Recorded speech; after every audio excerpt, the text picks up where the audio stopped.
Welcome to our continuing series, Questions and Answers for a World in Crisis. Today, Auroville, Part 10.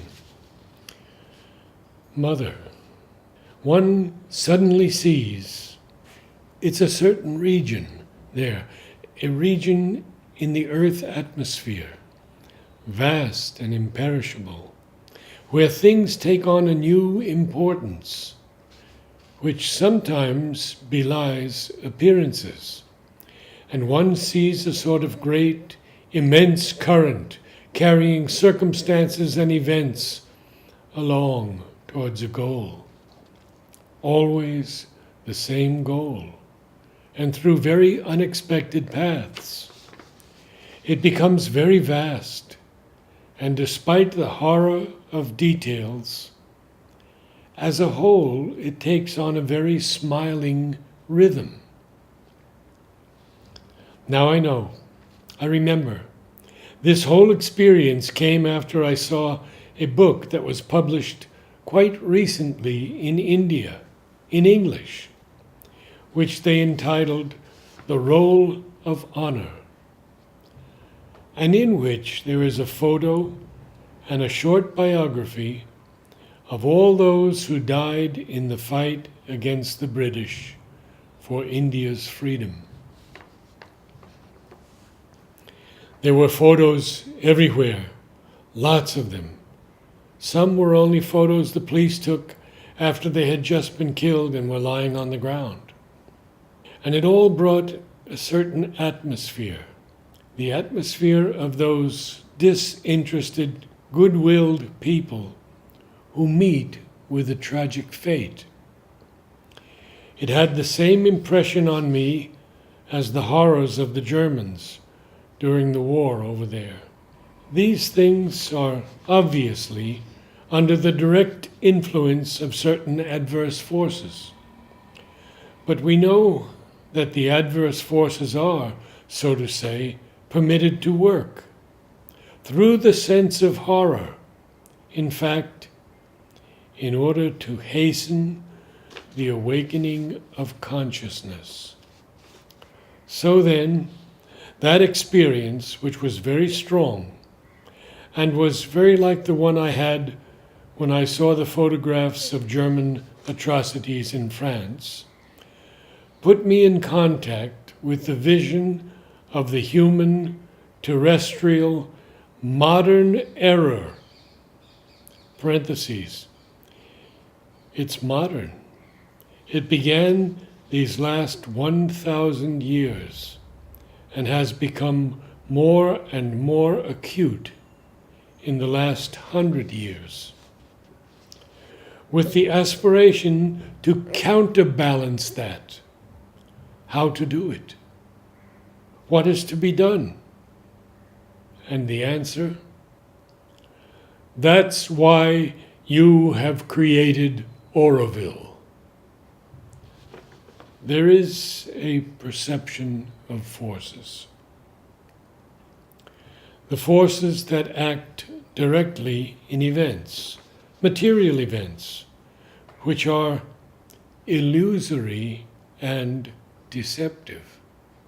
For instance, the man who fought for his country's freedom, who has just been assassinated because he is a rebel, and who looks defeated, lying there on the edge of the road, he is the real victor.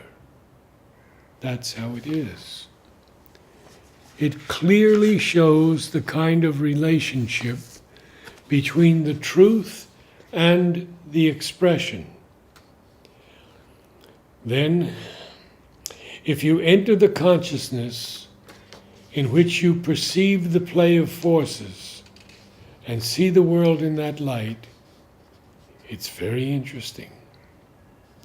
And that's how, when I was in that state, I was told, clearly shown, parentheses, it's inexpressible because it isn't with words, but these are facts, end parentheses. That's why you have created Auroville. It's the same thing as with that photo. Mother gestures to show the man shot lying victorious on the roadside, implying that Auroville's modest appearances are quite out of proportion to its true role in the invisible. There, you'll keep this, Mother says. A note on Auroville by Mother. Humanity is not the last rung of terrestrial creation. Evolution continues, and man will be surpassed. It is for each one to know whether he wants to participate in the advent of the new species. For those who are satisfied with the world as it is, Auroville obviously has no raison d'être. Early Talks, June 1965. Have you heard of Auroville? For a long time I had a plan of the ideal town, but that was during Sri Aurobindo's lifetime, with Sri Aurobindo living at the center. Afterwards, I was no longer interested. Then the idea of Auroville. I gave the name. Auroville was taken up again, but from the other end. Instead of the formation having to find the place, it was the place near the lake which gave birth to the formation. And until now, I took only a very minor interest in it, for I had received nothing directly. Then our little A took it into her head to have a house there by the lake, and to have a house for me next to hers, and to offer it to me. And she wrote me all her dreams. One or two sentences suddenly stirred an old memory of something which had tried to manifest, a creation, when I was very young, and which had again started trying to manifest at the very beginning of the century, when I was with Theon. Then all that was forgotten. It came back with this letter, all at once. I had my plan for Auroville. Now I have my overall plan. I am waiting for B to draw the detailed plans, for I had said from the beginning, B will be the architect, and I wrote to B. When he came here last year, he went to see Chandigarh, the town built by Le Corbusier, up there in the Punjab, and he was not very happy. It seems quite ordinary to me. I know nothing about it. I haven't seen it. I only saw some photographs which were horrible. And while he was speaking to me, I could see that he felt, oh, if only I had a town to build. So I wrote to him, if you want, I have a town to build. He is happy. He is coming. When he comes, I shall show him my plan, and he will build the town. Ah, the ashram stays here. The ashram stays here. I stay here. That is understood. Auroville is a satellite. Yes, it is the contact with the outside world. The center on my drawing is a symbolic center. But that is what A expects. She wants a house where she would be all alone, next to a house where I would be all alone. The second part is a dream, because myself all alone, you only have to see what is happening. It is true, isn't it? So it does not go with the all alone. Solitude must be found within. It is the only way. But as far as living is concerned, I shall certainly not go and live there, because the Samadhi is here. But I could go there to visit. For example, I could go there for inauguration, or for certain ceremonies. We shall see. It will be years from now. Question. In short, Auroville is more for outside? Mother. Oh yes, it is a town. Consequently, it is the whole contact with outside. An attempt to realize on earth a more ideal life. Question. We can also have boating on the lake? Mother. Not if there are hydroplanes. It is not big enough for boating, but it would be very good for a hydroplane station. But that depends. If we have an airport, it is unnecessary. If we do not have an airport, well. But already, in the Lake Estate project, there was an airport. G, who has become a squadron leader, has sent me a plan for an airport too, but for small planes. Whereas we want an airport which can handle a regular service to Madras, a passenger airport. There has already been much talk about it.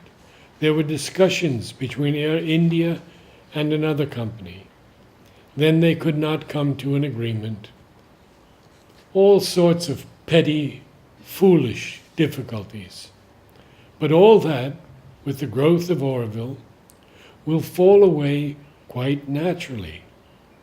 People will be only too glad to have an airport.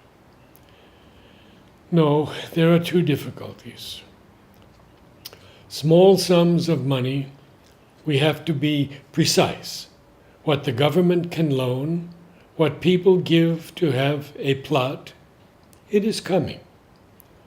But it takes massive sums, you know. It takes billions to build a town. September 1966. Begging is not permitted in Auroville. Persons found begging on the road will be distributed as follows: children to school, the old to a home, the sick to the hospital, the healthy to work. A school, a home, a hospital, and special work areas will be arranged for this. They will not be mixed with the others, because some people may come from outside and begin to beg in the street. There are no police. We haven't found the word. A band of guards, a battalion of guards, something like the firemen in Japan, who are gymnasts and do everything, and who do everything when there are accidents. Anything, earthquakes, they do everything. They climb up into houses. Instead of police, there will be a kind of battalion of guards who will go out regularly into the various parts of the town to see if they are needed. And if they come across people begging, they will be distributed, as I said. There will be a school for the children, a home for the old, a hospital for the sick and disabled, and a place where work will be provided for all those who. There will be every possible kind of work, from sweeping to anything, and work that is needed, they will do it according to their abilities. This has to be organized. A special school for the children to teach them to work, to teach them the things that are indispensable for them to be able to work. No prison, no police. Auroville will be a self-supporting township. Mother, I want to insist on the fact that it will be an experiment. It is for making experiments, research, study. Auroville will be a city that will try to be, or will tend to become, or attempt to be self-supporting. That is to say, question, autonomous? Autonomous. It is understood to mean some kind of independence which breaks off relations with others, and that is not what I mean. For example, those who produce food, like Aurofood. Of course, when we are 50,000, it will be difficult to provide for all the needs. But for the moment, we are only a few thousand at most. Well, a factory always produces far too much, so it will sell outside and receive money. Aurofood, for example, wants to have a special relationship with the workers. Not at all the old system. Something which would be an improvement on the communist system. A more balanced organization than Sovietism. That is, something which does not err too much on one side at the expense of the other.